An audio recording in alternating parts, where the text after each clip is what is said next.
พี่น้องหลังจากที่หิวข้าวหิวน้ำก็มาต้องอุรออลาม ออลามอยู่ภูมิป่าเลยเด้อพี่น้องเสียบๆพี่น้องเนาะธรรมชาติล้วนๆพอนังเข้มเด้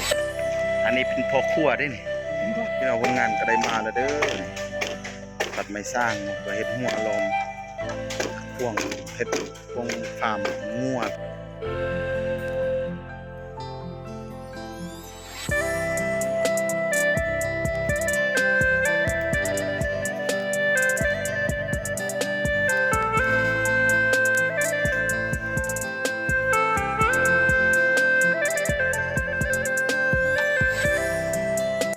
สวัสดีครับพี่น้องมื้อนี้ก็ยินดีเข้าสู่ช่องนัดบ่าวอุดมไซตามเขาสินเคยพี่น้องเนาะนี้นัดบ่าวอุดมไซก็สิพาพี่น้องเฮามาติดตามส้มเนี่ยเกี่ยวกับวิถีชีวิตของคนบนดอยเนาะก็คือทางบ้านสมพรเมืองหุ่นแข็งอุดมไซพี่น้องเนาะก็สิพาพี่น้องเฮาไปลบปูลบป่าขึ้นดอยขึ้นภูลงห้วยพี่น้องก็มื้อนี้ก็ถือว่าเป็นมื้อนัดกันทางบ้านน้องก็สิแบ่งเป็นกลุ่มเป็นหน่วยเป็นกลุ่มเพื่อว่าสิเอาเห็ดผามงัวเนาะเห็ดผามงัวร่วมกันในระหว่างบ้านก็สิมีประกอบมีอยู่4กลุ่ม5กลุ่มนั่นแหละเนาะอีกแต่แล้วแต่สะดวกบนป่าสมไส้บนใดที่ว่าชีเฮาจะเลี้ยงได้ก็สิปะไอ้หั่นเนาะพี่น้องเนาะหลังจากนี้บ้านสมไส้ก็สิเอาภาพบรรยากาศและความสามัคคีในบ้านเพื่อมาฝากมาต้อนในบรรดาท่านได้ชมนำกันนะพี่น้องเนาะจังสั้นก็เราก็ไปติดตามพร้อมกันเด้อพี่น้องเป็นจังไดเนาะ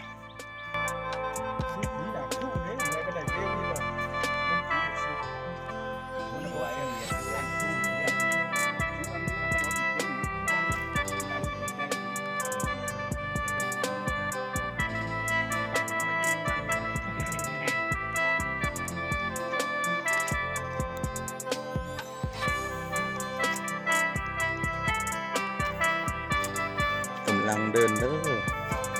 กำลังเดินหน้า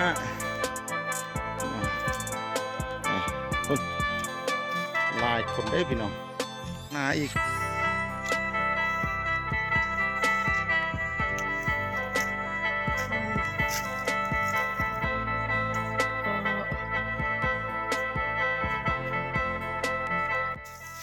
นำลูกปูลกปลาเลยเด้อวันนี้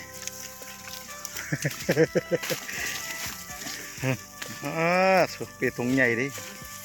อันนี้ลุงใหญ่นี่โอ้สิไปทางใดนักสมควรเด้อ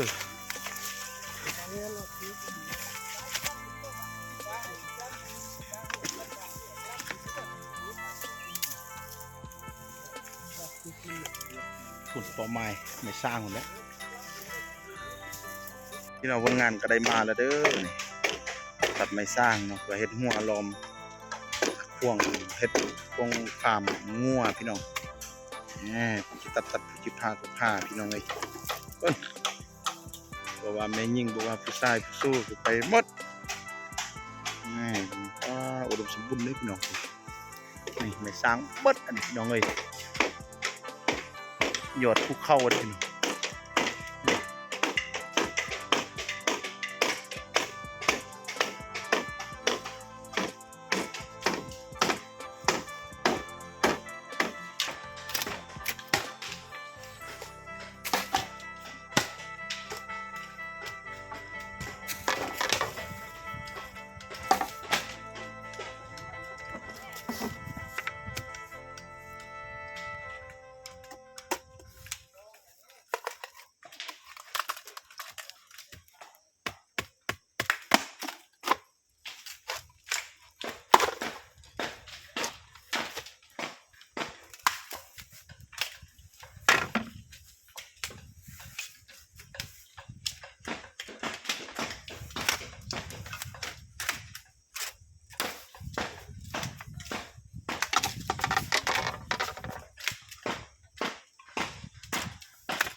ใกล้จะแล้วละเด้อบัดนี้ผลงานเห็นบ่ผลงานสวดเลยพี่น้องเอ้ย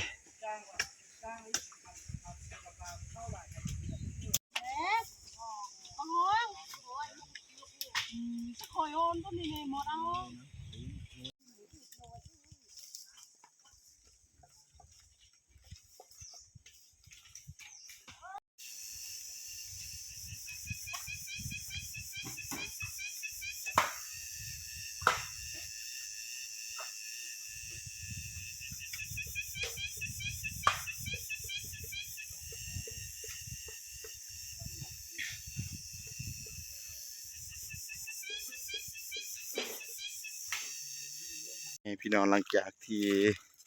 ตัดไม้มาแล้วพี่น้องก็สิมาแต่งครอบครัวกินพี่น้องเนาะนี่โอ้นจุดซุ่มบนที่ว่าจะแต่งกินสามัคคีกันพี่น้องก็อยู่กองเพิ่นแหละเนาะอยู่เที่ยงเพิ่นแหละอันนี้ความสามัคคีเป็นหลักพี่น้องเนาะถ้าบ่มีความสามัคคีก็คือบ่สำเร็จต่อหน้าที่เวียกงานเนาะพี่น้องตายพี่น้องหลังจากที่หิวข้าวหิวน้ำก็มาต้องอุรออลาม ออลามอยู่ปูอยู่ป่าเลยเด้อพี่น้องมาแซ่บๆพี่น้องเนาะธรรมชาติล้วนๆเอานางเข้มเด้อันนี้เป็นพ่อครัวได้นี่มาแต่สัญญาหลวงพ่อบ้างพ่อครัวนี่น่าจะแซ่บนะซีมึงนู้พ่อครัวนี่พ่อครัวทรงไล่เนี่ยน่าซีมนะกินจะลืมกลับบ้านแล้วเต้พ่อครัวนี่สุดยอดพี่น้อง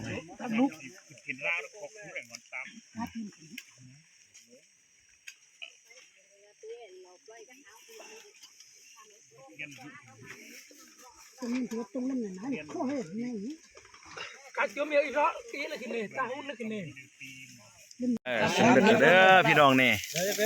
ห่างแล้วโอ้ลืมบ่วงลืมช่องพี่น้องกินข้าวแซ่บๆมาเด้อพี่น้องกินข้าวนำกันเนาะสามัคคีนำกันคนม่วนนี่โดนแต่พี่น้องหมดจดอนุญาตกินข้าวกินน้ำเด้อพี่น้องดู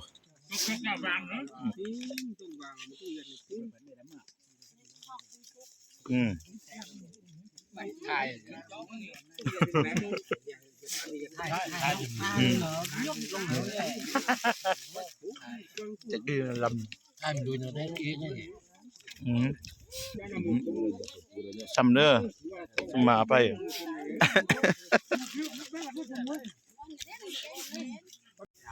ปอกแต่ไหนเอาติดนี่ปอกตัวนี้โจ๊กเลย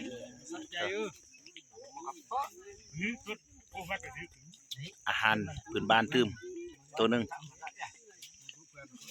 พี่น้องหลังจากกินข้าวกินน้ำแล้วก็สืบต่อกันเด้อพี่น้องนี่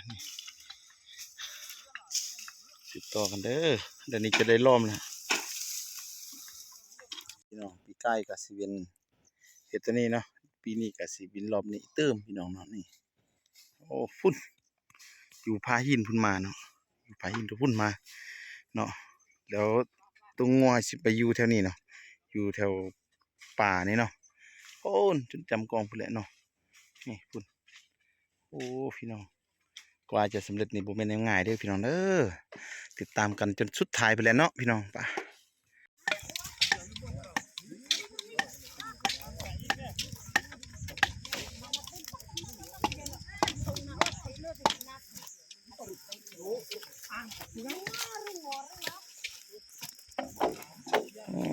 สำเร็จไปด้วยดีเลยใกล้จะสำเร็จแล้วก็นี่เท่านี้แท้นี่โอ้ต่อไปก็สีจัดให้มาฮอดอยู่ลุ่มพุ่นปุ๊ดกว่าจะฮอดห้วยพุ่นเลย